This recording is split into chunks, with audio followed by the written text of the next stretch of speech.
How am I supposed to feel? I ponder this question a lot. It's one that just keeps coming up over and over. Sometimes when I'm driving home or when I'm at work, maybe out on vacation. Could be any number of things. And I have this thought of, you know, do I feel the way that I think I feel? Am I as happy as I believe I am? Or am I actually sad when I'm sad? Am I anxious? It sounds silly, maybe, if you don't know where I'm coming from. But speaking from somebody who is almost 48 years old, I can only go by the years that I have. 10 years from now, I'll have a whole new set of knowledge and stories to tell. 10 years after that, same thing. But for right now, I feel like I've reached a point in my life where I've really analyzed my emotions, my reactions, my thoughts for so long that I have a pretty good grasp on how I feel at any given time. When I'm feeling a little irritable, I'm honest with people. I say, "Sorry, I'm feeling irritable today." I don't make justifications or, "Oh, I'm tired," or an excuse. I mean, maybe I do sometimes, but I may give a reason. But the point is, letting people know how you really feel. I'm sad today. I'm happy today. I'm depressed. I'm anxious, whatever it might be. And often, by analyzing our emotions and how we feel, we get a much better understanding of what we can do to improve our own lives. If we just let our emotions pull us around, then we're never going to get a grasp on, those feelings. I believe that emotional intelligence is perhaps, if not the most important, one of the most important aspects and characteristics of a human being that will help him survive in this world. This is everything from being able to be sad when you need to be sad, but also being able to be angry when you need to be angry, and to be able to be stoic when you need to let things go, when you need to be strong for somebody else, to know how to not suppress your emotions, but control your emotions to the degree you can let them flow through you, honestly feel how you feel, and let it go. When I need to cry, I cry. I don't, and I have never understood the idea of men don't cry. It's just not even in my vernacular, that term. It's everybody cries. And if you want to hide your emotions, then it will only serve to hold you back from truly expressing how you feel with other people. And through our discussions with other people, we become better people ourselves. No man is an island, the old saying, but even so, you have to learn how to be independent.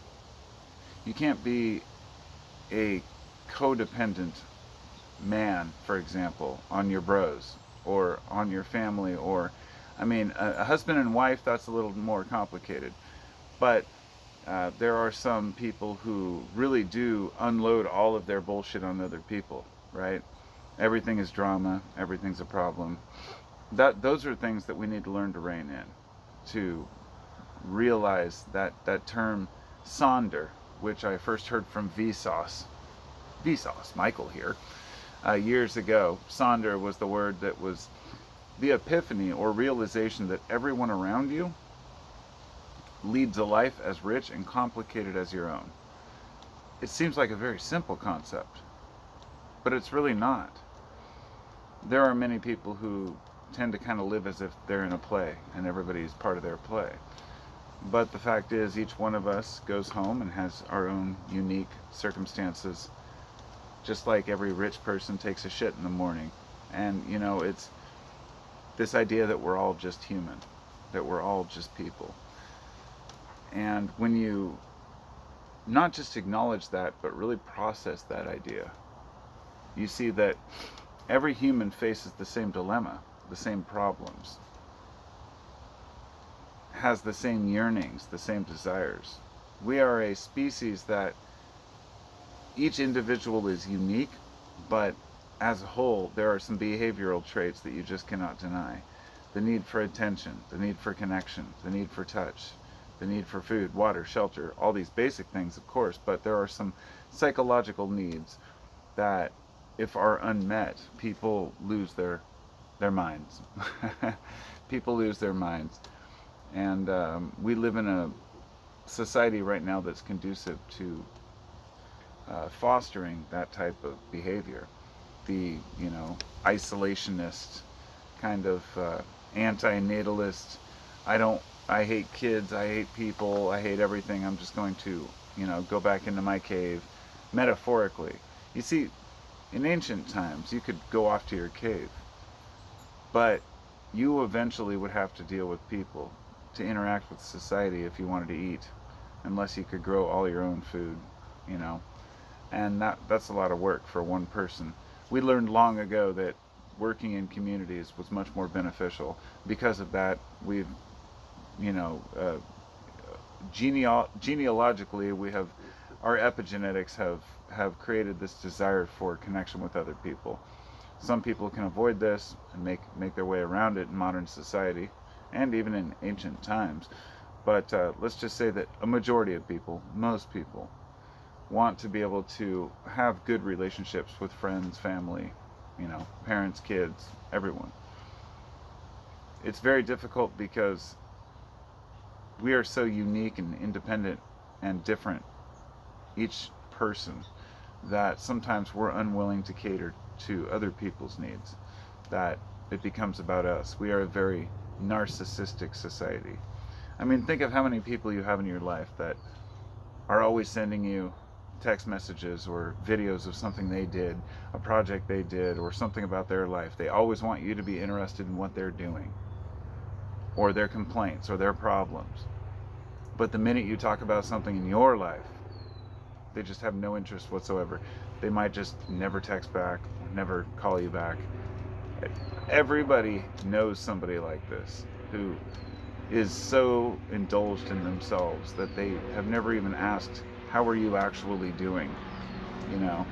And those are kind of bigger. There's a bigger picture going on right now in society where it's kind of rewarded, this type of narcissism, this type of self-indulgence, and we all partake in it. Don't get me wrong.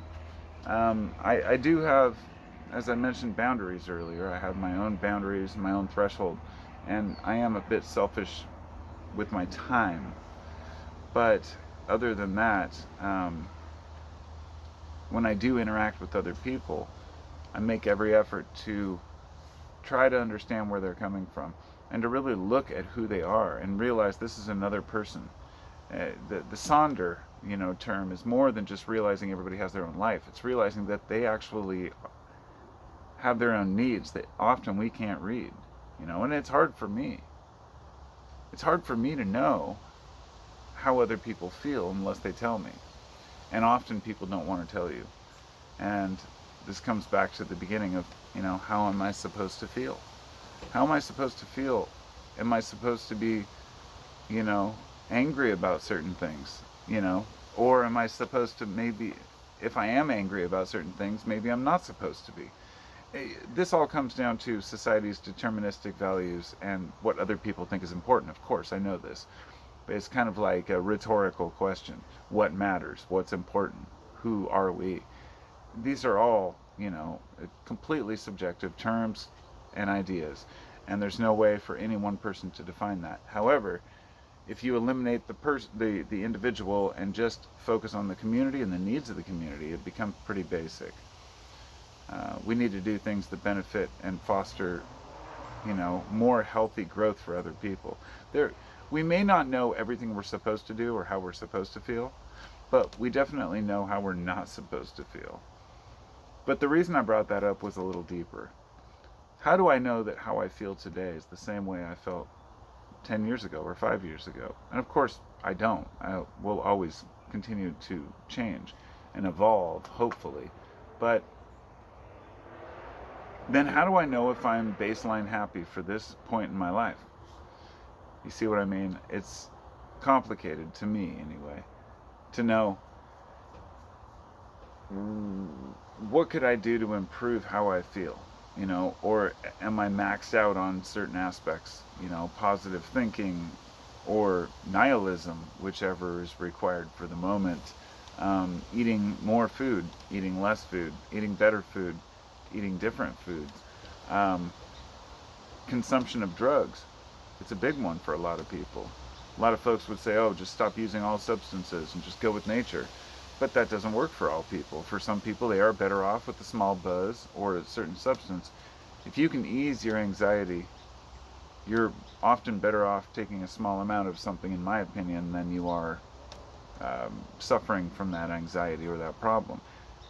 It's just like taking, any legal doctor prescribed drug, non-addictive drug, with side effects. People take them, they know they may be harmful, but the benefits outweigh the risks. That's also up to the individual subjectively.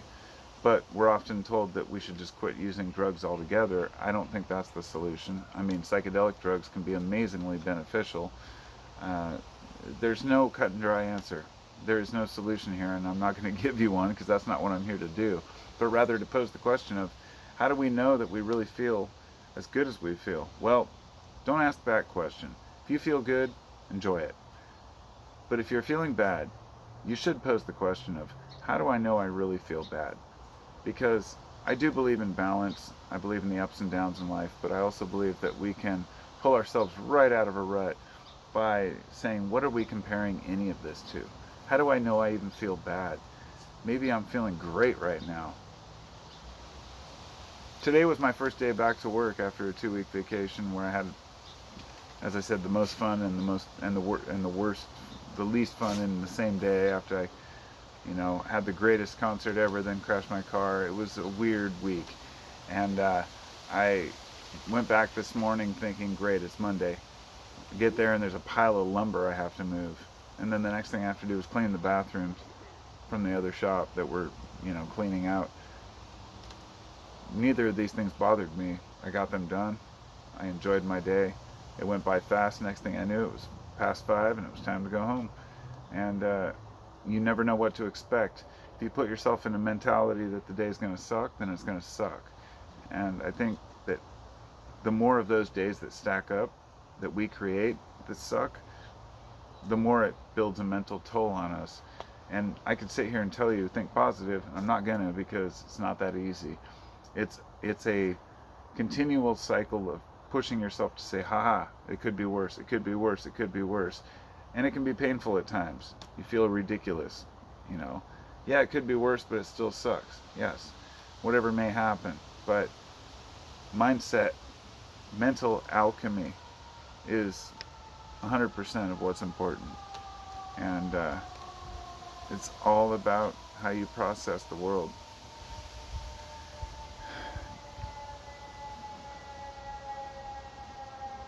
Here come the sirens.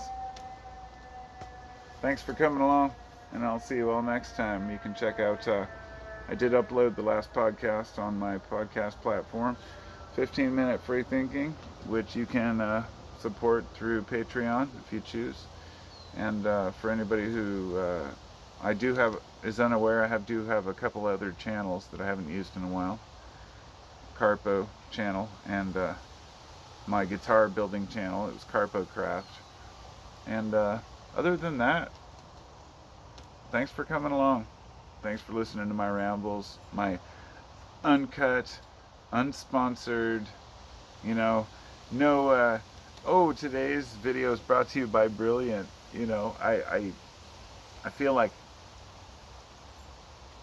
this kind of conversation has been lost.